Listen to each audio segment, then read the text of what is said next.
Oi, pessoal, tudo bem?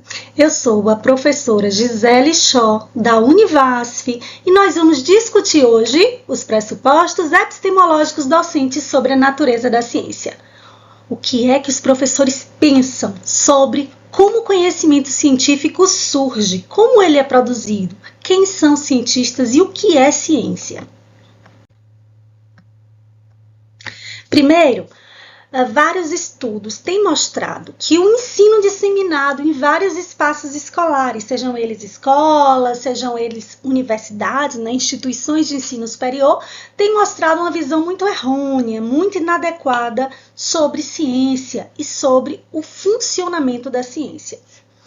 Esses estudos têm transmitido visões empírico-indutivistas da ciência que se distanciam largamente da forma como se constroem e produzem os conhecimentos científicos. Bom, o que são visões empírico-indutivistas? As visões empírico-indutivistas, elas são encontradas dentro de uma filosofia positivista, que acredita que o conhecimento científico, ele surge, ele é descoberto a partir do raciocínio rigoroso ou a partir da coleta de dados do meio ambiente. Para os empírico-indutivistas, a verdade na ciência está pronta, está presente na natureza e cabe ao cientista retirar, coletar essas verdades por meio do uso do método científico. Entretanto, com a disseminação das ideias de filósofos das ciências, da nova filosofia da ciência que surgiu no século XX, nós podemos entender que não é assim que funciona, que a ciência não tem verdades prontas, inquestionáveis, e que, na verdade, o conhecimento científico ele é produzido pelos cientistas em comunidade. Então, vamos ver um pouquinho sobre quais são visões errôneas de como funciona a ciência e depois vamos sistematizar visões que consideramos adequadas, principalmente a partir de filósofos das ciências tais como Gaston Bachelard, Thomas Kuhn, Paul Feyerabend, entre outros.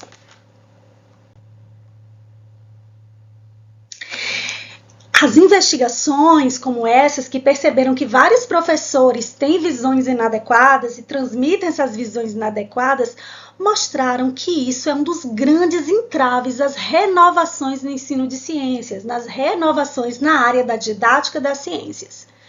Professores com visões simplistas e inadequadas de ciência acabam transmitindo o conhecimento de uma forma muito tradicional e também transmitindo essas informações sobre ciência de uma forma errônea.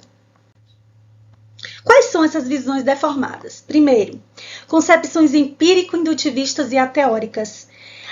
Os professores que têm concepções empírico-indutivistas, como eu já falei, acreditam que as verdades na ciência já estão prontas, estão dispostas na natureza e cabe ao cientista coletar.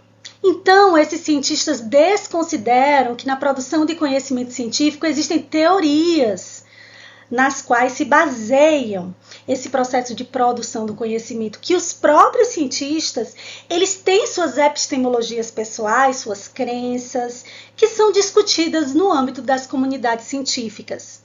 Nós entendemos que não existe só uma ciência. A instituição ciência é formada por várias comunidades científicas. Então, existem várias ciências.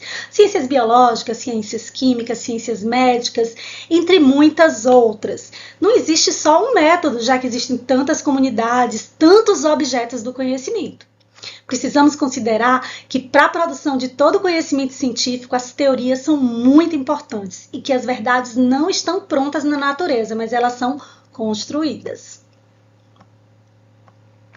Uma visão rígida, algorítmica, exata e infalível também é errônea. Não existe um único método científico, uma única forma de produzir conhecimentos científicos, dado que não existe uma única ciência.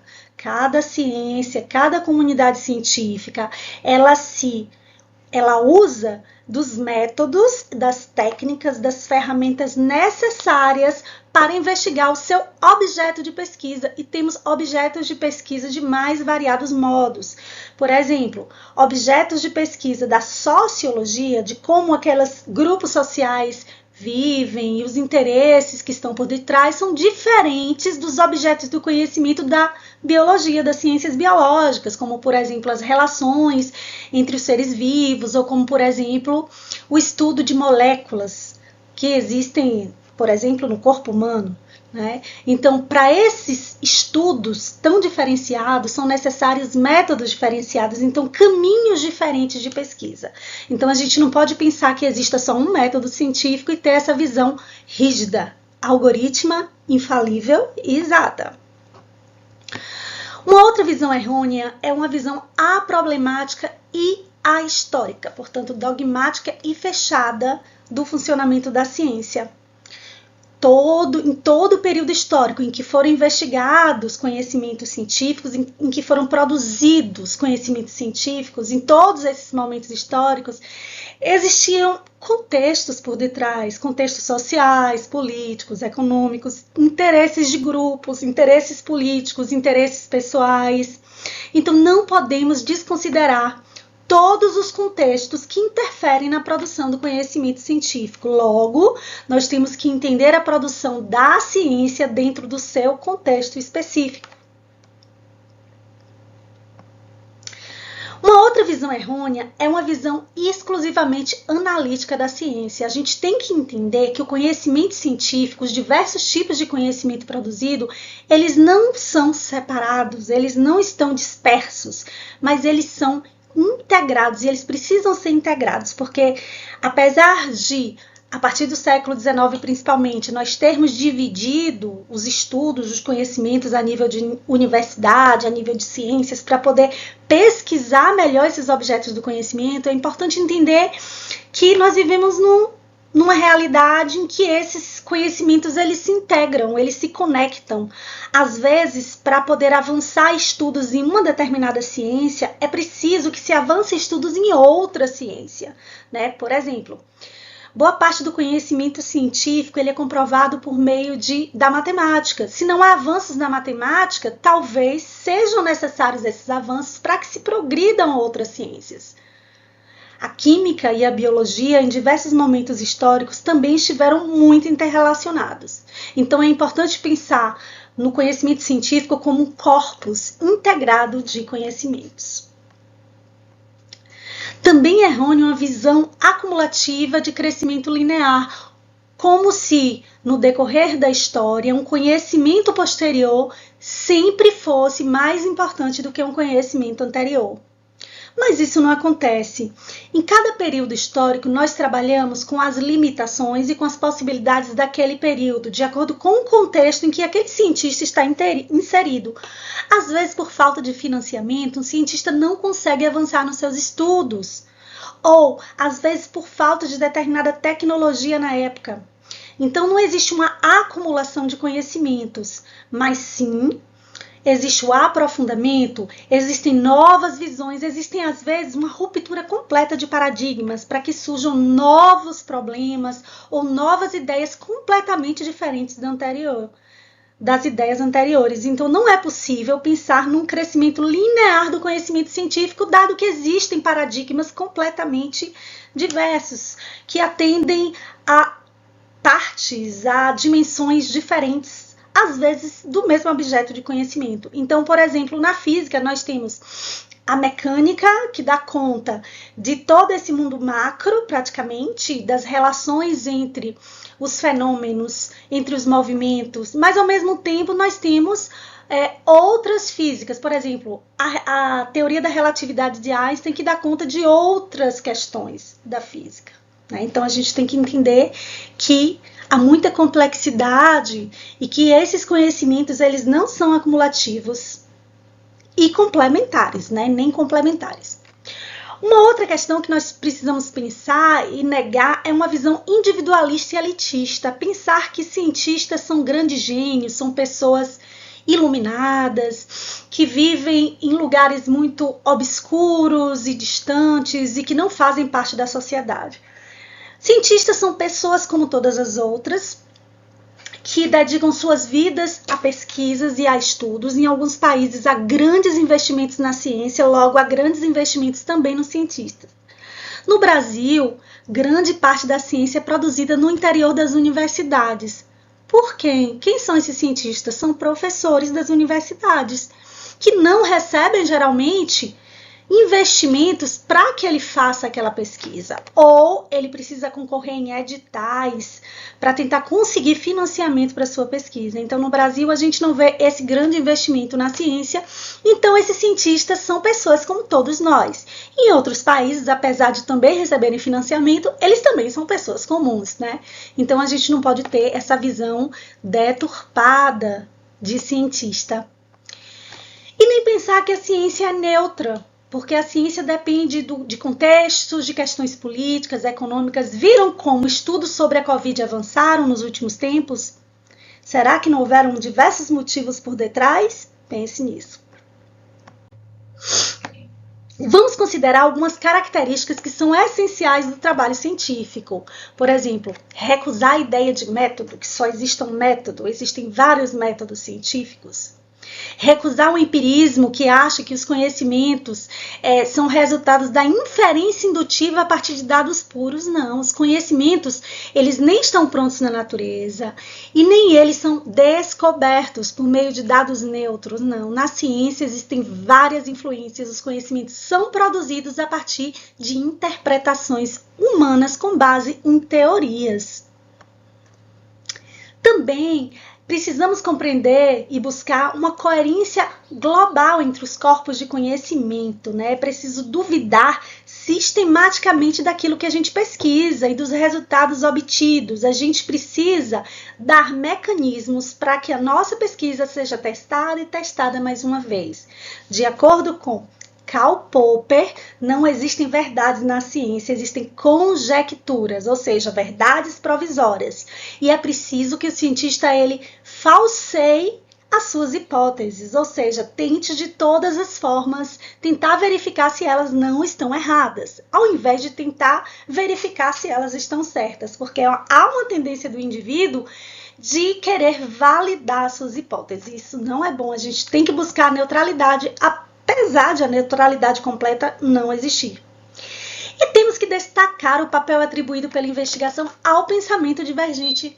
É muito importante a gente valorizar as pessoas que pensam diferente da gente, as pessoas que trazem um olhar novo aos nossos estudos. Nós precisamos dialogar, porque a ciência não é produzida individualmente, ela é produzida de forma comunitária. Um cientista ele influencia o outro e nós precisamos discutir e refletir de uma forma mais neutra e mais racional possível, apesar de a neutralidade, em sua maneira total, não existir, já que todos somos seres humanos e até os instrumentos que nós utilizamos nas pesquisas serem imbuídos, né, de algum tipo de interferência. Quando a gente olha no microscópio, por exemplo, o que a gente vê passa por lentes e passa pelo nosso cérebro. As ideias passam pelo nosso cérebro, pela nossa interpretação, ou seja, já estão imbuídas de várias influências. Quando nós pesquisamos na escola, nós também já vamos com vários pressupostos, com várias ideias que já são próprias de quem somos, de onde nós vivemos, de como nós compreendemos o mundo.